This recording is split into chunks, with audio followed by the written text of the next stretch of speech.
رمضان علم ہے، رمضان علم ہے۔ بسم اللہ الرحمن الرحیم، ویلکم بیک، خوش آمدید کہتے ہیں خواتین و حضرات۔ آپ جانتے ہیں، واقف ہیں، ہمارے اس سیگمنٹ سے ایجوکیشنسٹ سے ملاقات ہوتی ہے آپ کی ہمارے اس سیگمنٹ میں۔ آج جو ہمارے ساتھ ہمارے بہت ہی معزز مہمان موجود ہیں، ان سے آپ کا ان سے تعارف کروانا چاہوں گی۔ جی پی ایچ ڈی کی ہے انہوں نے میتھس میں UET لاہور سے۔ 2004 سے 2011 تک او اور اے لیولز کو انہوں نے میتھمیٹکس پڑھایا، اور اس وقت right now he is teaching in UCP which is University of Central Punjab as a professor in mathematics۔ خواتین حضرات، not only this، یہ صرف ان کا تعارف نہیں ہے، بلکہ اس کے ساتھ ساتھ انہوں نے 2016 میں ایک سرکاری اسکول کو اڈاپٹ کیا تھا، سرکاری پرائمری اسکول جو کہ سرگودا میں موجود ہے، اور with the passage of time انہوں نے اس کے اوپر بہت زیادہ محنت کی، اور اس کی اسٹرینتھ، بچوں کی جو اسٹرینتھ تھی وہ 12 سے 140 تک لے کر گئے، اور ہو سکتا ہے اب مزید بڑھ چکی ہو۔ اب ہم ان سے بات کریں گے تو جانیں گے۔ 2020 میں انہوں نے ایک اپنا بزنس شروع کیا، اور ہم اکثر دیکھتے ہیں کہ لوگ انٹرپرینیورشپ کی طرف آتے ہیں، بزنس شروع کرتے ہیں، مگر ان کا مقصد یہ ہوتا ہے کہ وہ اپنے گھروں کو چلا سکیں، اپنا لائف سٹائل بہترین کر سکیں، مگر ان کا مقصد بالکل ہی مختلف تھا، اور وہ مقصد یہ تھا کہ لوگوں کو زیادہ سے زیادہ جابس پرووائڈ کی جائیں، اور ساتھ ہی ساتھ فری ایجوکیشن ایک پروجیکٹ ہے جس کے لیے وہ چاہتے تھے کہ یہ اس کام سے پیسہ اکٹھا کر کے اس نیک کام میں لگایا جائے۔ ہمارے ساتھ موجود ہیں ہمارے آج کے بہت ہی معزز مہمان جنید احمد صاحب۔ السلام علیکم جی۔ ماشاءاللہ جی، آپ کا پروفائل پڑھ کے سن کے بہت ہی اچھا لگا۔ سب سے پہلے تو یہ بتائیں کہ یہ جو میتھمیٹکس ہوتا ہے یہ تو بڑا مشکل ہوتا ہے۔ اچھا، ویسے آپس کی بات ہے، میرا بڑا فیوریٹ سبجیکٹ تھا، تو آپ کا بچپن سے انٹرسٹ تھا میتھمیٹکس میں، یا کئی دفعہ ایسا ہوتا ہے جب آپ جوان ہو رہے ہوتے ہیں تو آپ کو کریئر کاؤنسلنگ کی جاتی ہے اور یہ کہا جاتا ہے کہ یہ اس فیلڈ میں ذرا پیسے زیادہ ہیں یا اس میں اسکوپ زیادہ ہے، یا انٹرسٹ تھا آپ کا اس میں؟ میتھمیٹکس میں دیکھیں، جب ہمارے ہاں یہ سچویشن ہوتی ہے کہ جب تک آپ کسی ہائر سیکنڈری لیول سے اوپر جائیں، پھر آپ سوچتے ہیں جی کہ اب کیا کرنا چاہیے۔ سٹارٹ میں تو آپ کو اسی طرح جو ہے وہ ایک نیچرل سٹائل میں سائنس پڑھ لو، یہ کر لو۔ لکیلی میتھمیٹکس کے ٹیچر جو اسکول لیول پہ ملے تھے وہ بڑے اچھے تھے، لیکن پھر اسٹوڈنٹس کو بھی میں بتاتا ہوں کہ جب میں میتھمیٹکس میں فیل ہوا میٹرک میں، میری اور آپ کی کہانی بڑی سیم ہے پھر تو۔ میں نے کہا کہ اب جو ہے نا اس کو چھوڑنا نہیں۔ اچھا، تو خیر میں نے اس کے بعد رائٹ آفٹر 3 months 90% اسکور کر کے، تو وہاں سے یہ اس کو دوستی کہہ لیں یا دشمنی کہہ لیں، اچھا، یہ چلتی رہی۔ سو آئی وڈ سے کہ I think it was more of a challenge. اب جنید صاحب نے اپنی زندگی کا واقعہ آپ نے شیئر کیا، میتھمیٹکس کی بات ہے، میں بھی آپ کے ساتھ ذرا شیئر ضرور کروں گی۔ جب میں 9th کلاس سے میٹرک میں آئی تو مجھے یاد ہے میرے 0.5 مارکس تھے کچھ، وہ ظاہر ہے آپ کو پتہ ہے 0.5 مارکس لینا، ماں باپ کے لیے بھی اپنے لیے بھی، پھر ٹیچرز دکھاتے بھی ہیں کہ دیکھو یہ اس نے کتنے کم مارکس لیے۔ اس وقت میں نے یہ عزم کیا تھا کہ مجھے وہی والی بات آپ کی کہ دشمنی، اور پھر الحمدللہ جب میں فائنل ایگزامز میں میرے مارکس جو تھے وہ زیادہ نہیں تھے اتنے، مگر 95 تھے، تو 90% بہتر ہو گیا تھا معاملہ۔ جی، وہ پھر دوسرا ایک اور ایشو یہ ہوتا ہے کہ ہم جو گاؤں کے لوگ ہوتے ہیں، ہم نے جب شہروں میں آنا ہوتا ہے تو وہاں پہ سروائیول کی بھی ایک جنگ لڑنی ہوتی ہے، بالکل، کیونکہ کسی کے پیرنٹس زیادہ تر یہ ہوتا ہے کہ یونیورسٹی ایجوکیشن جو مڈل کلاس فیملی ہے وہ specially outside of Lahore, بالکل ان کے لیے مشکل ہوتا ہے۔ جب اس وقت ہو بھی صرف پنجاب یونیورسٹی، اب تو سرگودا یونیورسٹی ہے لیکن اس وقت نہیں تھی، صحیح، تو اس سروائیول کو کور کرنے کے لیے یا سروائیول کی جو جنگ ہے اس کو جیتنے کے لیے وہ ٹیچرز کہتے تھے میتھ پڑھ لو، ڈاکٹر صاحب تھے وہ کہتے میتھ پڑھ لو، وہاں جا کے یہ کچھ گزارا ہو جائے گا، صحیح۔ لیکن جب میں نے لیولز کو پڑھایا نا تو اس کے بعد میرا انٹرسٹ سے ہی ڈیولپ ہوا ہے۔ اچھا، ہاں، اس کے بعد پہلے ضرورت تھی، پھر انٹرسٹ ہوا۔ اچھا، تو پھر پہلے شروع میں آپ نے ضرورت کے لیے کیا؟ میں نے MSc اسپیس سائنس پہلے کی تھی پنجاب یونیورسٹی سے، ٹھیک۔ اس کے بعد پھر جب میں لیولز پڑھانے لگا تو پھر مجھے شوق ہوا کہ میں میتھ کروں، پھر میں نے MSc میتھمیٹکس کی، اچھا، UET سے، پھر MPhil کیا، پھر PhD کی، ماشاءاللہ۔ تو یہ پھر شوق چلا۔ PhD آپ نے میتھمیٹکس میں کر لی؟ ہو گئی۔ اچھا، آپ کی عاجزی ہے یہ کہ ہو گئی؟ وہ جب ایک کام آپ بڑا کر لینا اس کے بعد آپ کو اتنا بڑا کام نہیں لگتا۔ صحیح صحیح. اسٹارٹ میں لگتا ہے کہ بہت بڑا. تو پھر آپ نے سوچا کہ اب بچوں کو پڑھانا. اچھا چلیں, یہ جو ٹیچرز ہوتے ہیں نا, یہ بڑے اہم ہوتے ہیں, بڑے امپورٹنٹ ہوتے ہیں. یا تو یہ کرتے ہیں کہ وہ جو بچہ ہے نا اس کا انٹرسٹ بالکل ہی مکا دیتے ہیں اس سبجیکٹ سے, جیسا کہ آپ نے کہا کہ ہمارے میتھس کے ٹیچر بہت اچھے تھے, اور کچھ ٹیچرز ایسے ہوتے ہیں جو باندھ دیتی ہیں آپ کے ٹیچر کی طرح. تو آپ کا جو پڑھانے کا انداز ہے وہ کس طرح سے بچوں کو موٹیویٹ کرتا ہے کہ وہ اس سبجیکٹ سے جڑ جائیں؟ یہ جو کوئی بھی ٹیچر ہے نا, سن بھی رہوں گا, میرے خیال میں ٹیچرز کو انٹیروگیٹو سٹائل میں پڑھانا چاہیے. اچھا. انکوائر کریں, اسٹوڈنٹ کو مجبور کریں کہ وہ سوچیں. ٹھیک ہے. آپ ان کے سامنے پریٹینڈ کریں کہ مجھے تو نہیں آتا یہ. اوکے. تو میں پریٹینڈ کرتا ہوں اکثر کہ اچھا یہ میں کہتا ہوں یار میں پھنس گیا ہوں, کیا کروں یہاں پہ. پھر وہ سارے سوچتے ہیں کہ سر پھنس گئے. صحیح. تو یہ جو انٹیروگیٹو سٹائل ہوتا ہے نا, اس میں آپ اب تھرو نہ کریں.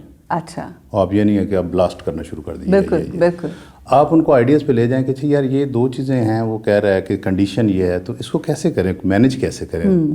اس میں یہ ہوتا ہے کہ اسٹوڈنٹ انوالو ہو جاتا ہے, تو پھر وہ آٹومیٹکلی انٹرسٹ بھی ڈیولپ ہو جاتا ہے اس کو. جب آپ تھرو شروع کر دیتے ہیں نا, تو تھوڑی دیر بعد اسٹوڈنٹ کا مائنڈ تھک جاتا ہے, پھر وہ بلینک ہو جاتا ہے. تو میں یہ اسٹائل میں رکھا ہوا ہے کہ میں انٹیروگیٹو کرتا ہوں, پوچھتا ہوں کویشچن پوچھ کے, اور کئی دفعہ فیل ہو جاتا ہے کہ اب میں اور کلاس علیحدہ ہو گئے. آپ ان کو مائنڈ جب اب جب تک وہ آپ کے مائنڈ میں رہیں گے اسٹوڈنٹس, آپ کو کنٹرول میں رہیں گے. بالکل ٹھیک. تو تھوڑی دیر بعد آپ کو فیل ہو جائے گا کہ جی میں اور جگہ پہ ہوں, وہ اور مقام پہ. بالکل ٹھیک. اس وقت فوراً آپ نے ان کے ساتھ ریکنیکٹ کرنا. Beautiful, that's very nice. یہ ایک چھوٹا سا ٹرک میں کرتا ہوں, جس میں تھوڑی کامیابی مل جاتی ہے. اچھا, جب بھی آپ کسی فیلڈ میں جاتے ہیں نا جنید صاحب, تو کوئی نہ کوئی آپ کا مینٹور ہوتا ہے, یا کوئی نہ کوئی ایک ایسا شخص ہوتا ہے. جس طرح سے ابھی ہم شاہ صاحب سے بات کر رہے تھے, تو وہی کہہ رہے تھے کہ لیڈر کوئی ہوتا ہے, ہر انسان فیلڈ کیا کوئی لیڈر ہوتا ہے. کون ایسا شخص تھا جس نے آپ کو موٹیویٹ کیا, یا جس کو بے شک آپ کی کبھی بالمشافہ ملاقات بھی نہ ہوئی ہو, مگر جس کا نام سن کے آپ کہتے تھے کہ مجھے ایسا بننا ہے؟ مجھے ایک خیال نے صرف موٹیویٹ کیا ہوا ہے. اچھا. وہ بعد میں پتہ چلا کہ یہ خیال بہت سارے لوگوں میں ہوتا ہے. اچھا خیال, بڑا خیال کئی لوگوں میں ہوتا ہے. ٹھیک. مجھے ہمیشہ یہ ہوتا تھا کہ میں کہتا تھا کہ آپ نا لائف جو ہے وہ ایسی نہ گزاریں کہ جو کسی کو پتہ ہی نہ ہو. یعنی آپ جب لائف گزاریں تو پتہ چلے کہ آپ نے ایک زندگی گزاری ہے, اور جب آپ اس دنیا سے جائیں تو لوگ سمجھیں کہ ایک بندہ گیا. اب اس میں ڈفرینٹ ایج میں ڈفرینٹ لوگ انسپائر کرتے تھے. کوئی پولیٹیکل بھی تھے, کوئی نان پولیٹیکل بھی تھے. جو صحیح انسپائریشن مجھے 2000 کے بعد جو ہے نا, جس بندے نے صحیح, وہ پروفیسر احمد رفیق نے کیا. اچھا. اس نے مجھے خدا سے ملوانے کی کوشش کی. اچھا. اور میں بڑا نمازی پرہیزگار ضرور تھا, لیکن اللہ کے حوالے سے ذرا ڈاؤٹ فل رہتا تھا. اچھا. تو نمازی بڑا پکا تھا. صحیح. ڈر کے مارے پڑتا تھا کہ ہوا تو ایسے مار نہ پڑ جائے. فیصل صاحب نے جو ہے نا, وہ ایک ہی خطاب ہوا. پنجاب یونیورسٹی نئے آئے تو کسی نے کہا کہ چلو یار وہاں پہ ایک پروفیسر آتا ہے, کھانا بھی کھلاتا ہے. تو یونیورسٹی اسٹوڈنٹ بھاگ پڑتے ہیں ایسی. صحیح. تو اس نے ایک ہی پہلی بات وہی کی جو میرے دل کو لگی. اس نے کہا اللہ کو جاننا چاہتے ہو تو تمہیں علم ہی نہیں ہے, تمہارا علم ہی کمزور ہے, تم اللہ تک کیسے پہنچ سکتے ہو. قرآن پڑھو پھر پتہ چلے. تھوڑا سا ہی پڑھا ترجمے کے ساتھ تو پھر کلیئر ہو گئی. صحیح. کہ علم محدود ہے. اچھا, آپ نے بڑی خوبصورت بات کی. آپ نے کہا کہ لوگوں نے کہا, بچوں نے کہا کہ وہاں پر ایک استاد ہے, وہ پروفیسر ہے, وہ پڑھاتا بھی ہے, اللہ سے ملاقات بھی کراتا ہے اور کھانا بھی کھلاتا ہے. کتنا ضروری ہوتا ہے اللہ کی ذات کے ساتھ کنیکٹ کرنے کے لیے, یا اللہ کو جاننے کے لیے, یا وہ خاص کنیکشن کے لیے آپ کا پیٹ کا بھرا ہونا کتنا ضروری ہوتا ہے. نہیں, یہ ایک جو ہوتی ہے نا, روایت سی بنی ہوتی ہے نا. یعنی کہ وہ جو اسٹوڈنٹ طبقہ ہے وہ یہ اس چیز کو فیسینیٹ کرتا ہے, خاص طور ہاسٹلائٹ جو ہوتے ہیں. رائٹ. تو وہ پھر انہوں نے تو نہیں کہا تھا, لیکن وہ پروفیسر صاحب تو کہتے تھے کہ میں اللہ کو اچھا اخلاق اور کھانا کھلانا پسند ہے. بے شک. تو وہ تو اس لیے کھلاتے تھے نا. بالکل. تو ہم لوگ تو دنیا سے اپنا پیٹ بھرنے کے لیے چلے جاتے تھے, لیکن آگے جا کے پھر اور ماحول بن گیا. پھر ہمارا ان سے پھر یہ کنیکشن رہا. ملاقات بھی 1-2 دفعہ ہوئی, لیکن زیادہ تر یہ تھا کہ انہوں نے یہ تھوڑا سا ان کی وجہ سے اللہ نے مہربانی کی. الحمدللہ. کہ ہمیں اس بات کا یقین ضرور ہے کہ اب کوئی ہے, ہم کمزور ہیں. بالکل, بے شک. بیوٹیفل.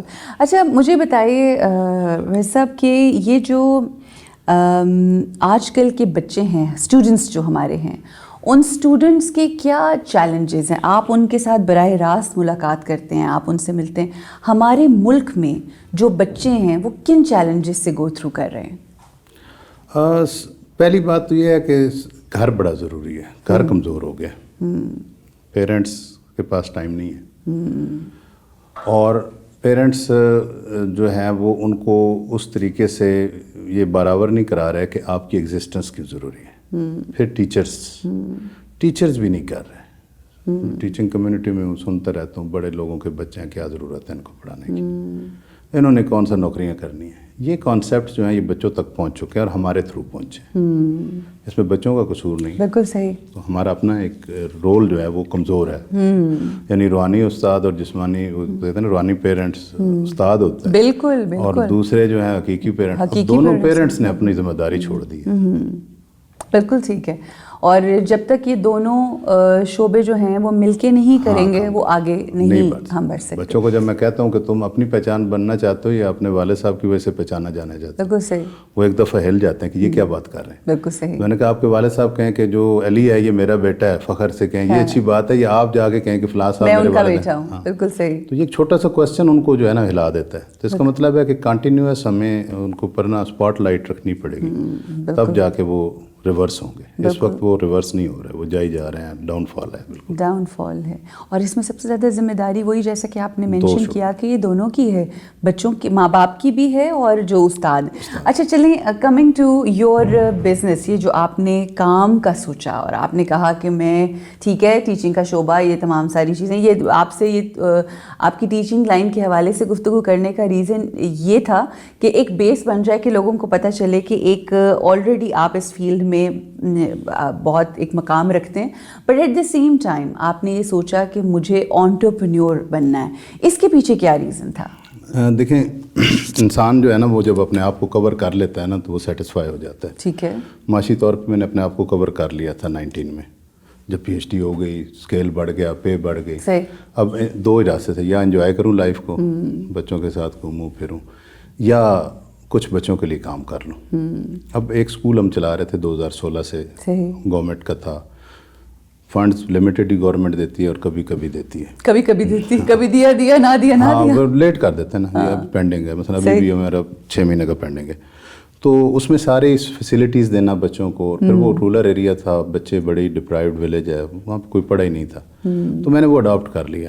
تو عمارت بنائی, پیسے کچھ اپنے پاس سے یونیورسٹی سے جو ہمارا فنڈ ہوتا ہے وہ نکلوا کے لگایا, کچھ دوستوں نے دیے.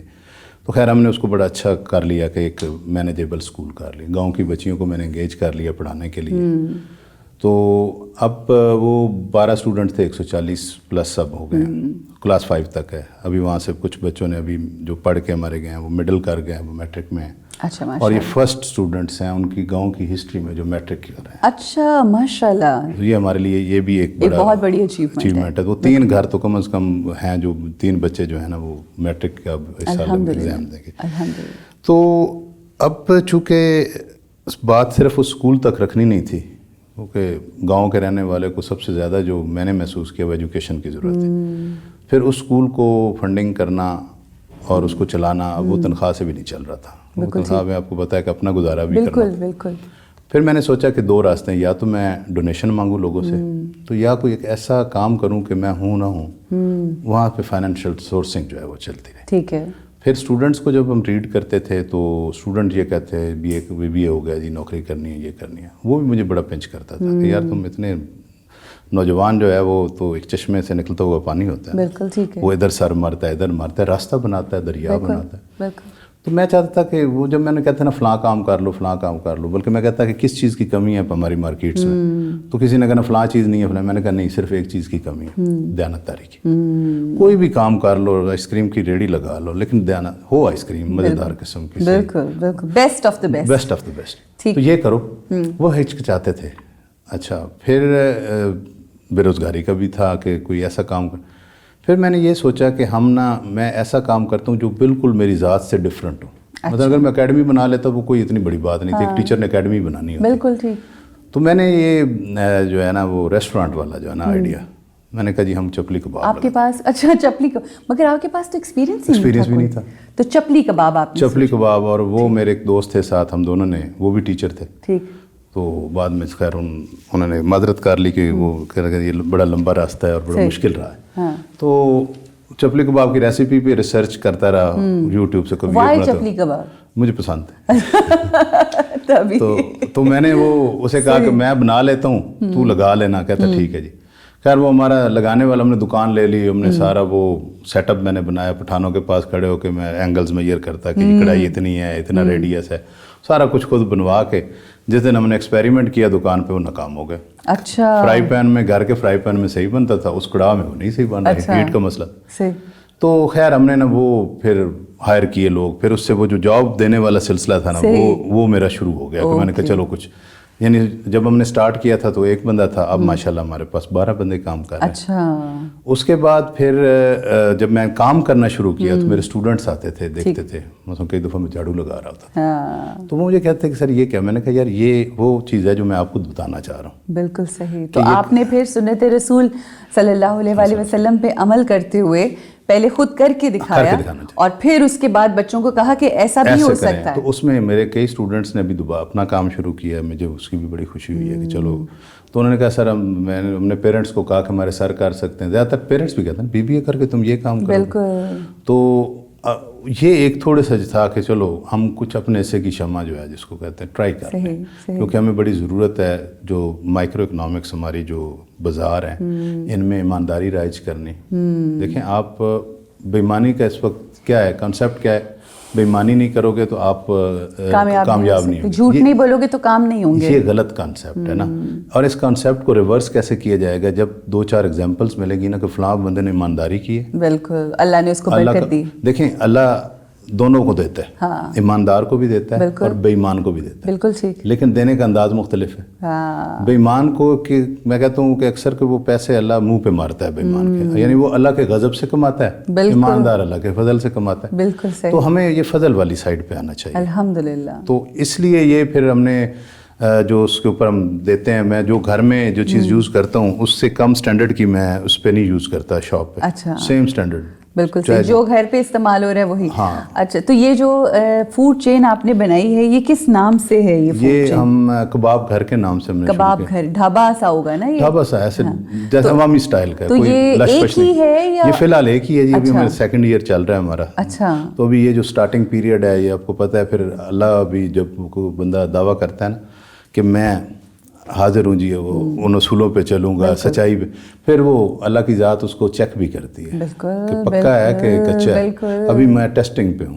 ہاں, مجھے کبھی دے دیے جاتے ہیں پیسے, میں خوش ہو جاتا ہوں, کبھی ڈاؤن کر دیا جاتا ہے, پھر چیک کیا جاتا ہے. بالکل صحیح. وہ مجھے چھوٹا سا وہ واقعہ یاد آ گیا. شیخ عبد القادر جیلانی مرچنٹ تھے مسالہ جات کے نا بڑے, تو انہیں کسی نے کہا آ کے کہ شیخ صاحب آپ کا جو آ رہا تھا نا وہ مسالوں والا جہاز, وہ دریا میں اس سمندر میں ڈوب گیا. تو انہوں نے نا تھوڑا سا خاموشی کی, پھر انہوں نے کہا الحمدللہ. پھر کچھ دن بعد وہی بندہ اس نے کہا کہ نہیں وہ خبر جھوٹی تھی, وہ پہنچ گیا ٹھیک صحیح سلامت ہے. ان پھر خاموشی سے جو ہے نا تھوڑا چپ ہوئے, پھر انہوں نے کہا الحمدللہ. اس بندے نے پوچھا کہ آپ نے دونوں بار الحمدللہ کہا, چلو بچ گیا تو اس پہ الحمدللہ تو بنتی ہے, ڈوب گیا تو پھر بھی الحمدللہ. تو انہوں نے کہا کہ جب آپ نے خبر سنائی نا ڈوب گیا, تو میں نے اپنے دل کو دیکھا کہ اس میں کوئی پریشانی تو نہیں آئی. اس کو کوئی پرواہ نہیں تھی, وہ اللہ کی یاد میں مگن تھا. میں نے شکر ادا کیا اللہ. جب آپ نے کہا نا کہ نہیں وہ بچ گیا ہے, تو یہ خوشی کی خبر تھی. میں نے پھر دل کو دیکھا کہ کہیں وہ خوش تو نہیں ہوا اس بات پہ, وہ پھر بھی اسے کوئی پرواہ نہیں تھی.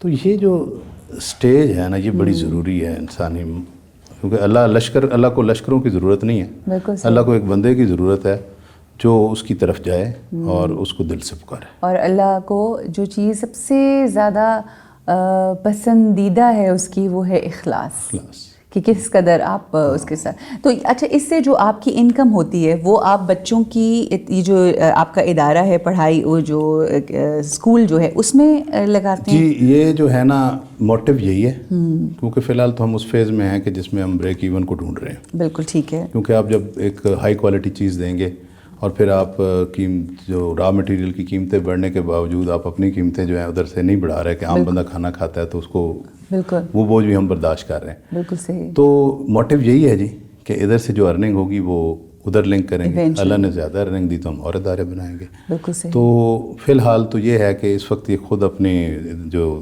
گھر والوں کو جو کلیئر ہے کہ صبح کے جو انکم ہے وہ گھر کی ہے, شام کی جتنی بھی ہوگی وہ ان کی ہے. اچھا یہ 2 ڈفرینٹ ٹائمز میں وہاں پر نہیں, صبح کا مطلب جو میں اپنا کر رہا ہوں نا, جو اپنے بچوں کے لیے کر رہا ہوں وہ گھر کی. بالکل صحیح. جو آپ کی جاب ہے ہاں اس کے پیسے میں نے کہا کہ آپ شام کو جتنا بھی آئے گا نا یا جو بھی ایکٹیویٹی ادر دین جاب ہوگی وہ میں نے کہا وہ ان کی. تو ابھی فی الحال تو وہ جو اپنی ہوتی ہے وہ بھی ان کی ہوتی ہے. تو اسی طرح چل رہا ہے. چلیں دیٹس اللہ آپ کے اس کام میں بہت زیادہ برکت ڈالے. آنے والے وقت میں آپ پاکستان کی جو تعلیمی نظام ہے اس کو کہاں پہ دیکھتے ہیں اور آپ کے کیا ارادے ہیں, کیا آپ نے سوچ رکھا ہے کہ آنے والے وقت میں کیا کریں گے؟ دیکھیں جو سسٹم اس وقت چل رہا ہے نا یہ کبھی بھی آپ انٹرنیشنلی کمپیٹ نہیں کر پائیں گے. آپ کا بچہ یونیورسٹی لیول تک جب پیپر دیتا ہے نا تو اس میں مثلا میتھمیٹکس کے حوالے سے وہ کوسچن سالو کرتا ہے. یونیورسٹیز میں جب تک تھیوریز کے اوپر کام نہیں نہ ہوگا, بچوں کو تھیوریز نہیں پڑھائی جائیں گی, اس وقت تک وہ نالج کریٹ نہیں کریں گی. ٹھیک. یونیورسٹیز نالج کریٹ کرنے کے لیے ہوتی ہے. جو فاؤنڈیشن لیول ہے اس کو جب تک آپ پریکٹیکل اورینٹڈ نہیں کریں گے, مثلا جو چھوٹے بچے ہیں نا ان کو آپ کتابوں کی بجائے ایتھکس, اخلاقیات یہ سکھائیں. آپ جو ہے جو اللہ نے انسان کے لیے کوئی بری چیز تو نہیں بنائی. جب قوم اخلاقیات کو چھوڑتی ہے نا وہ نہیں کامیاب ہوگی, اس کو عزت نہیں ملے گی. ہمارا سب سے بڑا پرابلم یہ ہے کہ ہم اپنی ایتھکس سے دور ہیں. ہم اپنے بچوں کو اخلاقیات کا پریکٹیکلٹی نہیں کرواتے, پڑھا دیتے ہیں بالکل صحیح, لیکن وہ اس کے اوپر جو ہے وہ کام نہیں کرتے. بالکل ٹھیک. تو پہلے تو یہ ہے کہ فرسٹ فیز جو ہے وہ پرائمری تک ان 2 چیزوں کے اوپر کام ہونا چاہیے, فوکس کیا جائے اور ان کی کریٹیوٹی کے اوپر کام ہونا بالکل چاہیے. صحیح. اس کے بعد کانسیپچل جسے کہتے ہیں نا, اس کو کانسیپٹس کو کریں, نہ کہ وہی والی بات جو ہم ہمیشہ کرتے ہیں کہ رٹے میں نہ آئیں, بلکہ آپ کانسیپٹس کلیئر کریں بچوں کو. اور اس کے لیے سب سے بیسٹ یہ ہے کہ جب آپ ایگزام لیتے ہیں تو ان ایگزام کو بک اورینٹڈ نہ کریں, سلیبس اورینٹڈ کریں. ٹھیک ہے. یعنی کویسچنز آنسین آنے چاہیے, سلیبس ہو, مثلا میتھمیٹکس کا یہ سلیبس ہے, پاک اسٹڈیز کا یہ سلیبس ہے, وہ بک میں سے نہیں ہو, وہ کوئی رینڈم کویسچن. اور جبکہ پرائیویٹ سیکٹر میں ایسا ہی ہوتا ہے. یہ لیولز میں یہی ہے نا جی, انہوں نے اپنے سلیبس ڈیفائن کیے ہوئے ہیں. بالکل. پیپر آتے ہیں, ٹیچرز بھی, ہم لوگ اپنے پاس سے کوسچنز بنا کے بچوں کو نئے کوسچنز دیتے بالکل تھے. صحیح. تو تب جا کے وہ رٹا سسٹم سے باہر. اچھا, اب جس میں آپ اپنا یہ جو پرائمری اسکول چلا رہے ہیں اس میں کیا آپ وہ رائج نہیں کر سکتے اپنے؟ نہیں, ہم نے اس میں تھوڑا سا یہ کیا ہے کہ سٹارٹنگ میں ایتھکس والا پورشن کو ہم کور اپ کر رہے ہیں. مثلا بچوں سے پوچھتے ہیں کہ آج آپ نے جھوٹ کتنا بولا, سچ کتنا بولا, وہ خود بتاتے ہیں کہ جی میں نے 2 جھوٹ بولے. اس طرح کی اویئرنیس, مورل ویلیوز. ہاں, اور انہیں یہ کہتے ہیں کہ آپ نے اگر جھوٹ بھی بولا تو آپ نے ہمیں بتانا ہے, ہم آپ کو کچھ نہیں کہیں گے. پھر ہمیں کہیں گے کہ جی کل آپ کا سکور اتنا ہونا چاہیے. وہ بچے اپنا سکور کیلکولیٹ کر رہے ہیں. تو اس طرح کی کچھ ہم نے ابھی شروع کیا. جو سب سے اہم چیز ہے, ہم پڑھائیوں میں اور صرف کتابی نصابی کتابی جو علم ہوتا ہے اس میں اتنا لگ جاتا ہے. آپ روڈ کے اوپر دیکھیں, ایک بندہ اپنے بچے کو بٹھایا ہوا ہوتا ہے اس نے بائک پہ, اور وہ اشارہ کراس کرتا ہے. بالکل. تو وہ کیا کر رہا ہے, منتقل کر رہا ہے نا, بد اخلاقی منتقل کر رہا ہے. تو سب سے پہلے فون پہ وہی والے ایک بڑا رٹا سا جملہ ہے جو ہم اکثر شوز کے اوپر سنتے ہیں جب اخلاقیات کی بات کر رہے ہوتے ہیں, کہ ماں باپ بچوں کو کہہ رہے ہوتے ہیں کہ ان سے کہہ دو کہ ہم گھر پہ نہیں ہیں. تو جب یہ کہے کہ اب آپ ہٹ کے آئیں گے کہ بیٹا تم نے جھوٹ نہیں بولنا, تو کیسے اثر کرے گا؟ دوسرے یہ ہے کہ آپ جھوٹ پہ پینلٹی نہ کریں. ہاں, یعنی ایک بچہ جو ہے وہ جھوٹ بول کے آپ کو بتاتا ہے کہ میں نے جھوٹ بولا ہے, بالکل تو اس کو سمجھایا جائے. اچھا, بعض ان کو انکریج کیا جائے کہ تم نے سچ بول کے ہمیں یہ بتا دیا. اچھا, یہ بھی ایک ہے, کچھ بچے جب سچ بولتے ہیں تو اس پہ بھی ان کو جو ہے نا وہ گرل کیا جاتا ہے کہ کیوں تم نے ایسا کیا, حالانکہ وہ سچ بول رہا ہے, آپ کو بتا رہا ہے کہ جی میرے نمبر کم آئے. بالکل ٹھیک ہے. آپ اسے کسی اور طریقے سے اس کے نمبروں کے اوپر بات کریں, نہ کہ تم نالائق ہو, تم یہ ہو, یا یہ نہیں کرنا. مجھے وہ بات یاد آ گئی, بچے آج کل آپ کو پتہ ہے آن لائن کر رہے ہیں, آج کل آن اینڈ آف یہی کچھ ہو رہا ہوتا ہے. تو ایک دن میری بیٹی کا ایگزام تھا, تو وہ میں ایک دم سے کمرے سے باہر نکلی تو وہ لاؤنج میں بیٹھی ہوئی تھی, تو وہ اس کا ٹیسٹ چل رہا ہے اور وہ بک لے کے بیٹھی ہوئی ہے. تو ایک دم سے مجھے کہتی ماما ہاں میں چیٹنگ کر رہی ہوں مگر میں نے آپ کو بتا دیا. میں نے کہا ٹھیک ہے شاباش بیٹا, بٹ اب بعد میں تھوڑا ٹائم نکال کے جو چیٹنگ کی ہے اس کو یاد بھی کرو کہ کیا ہے. یہ بڑی ضروری چیزیں ہیں جی. تو اگر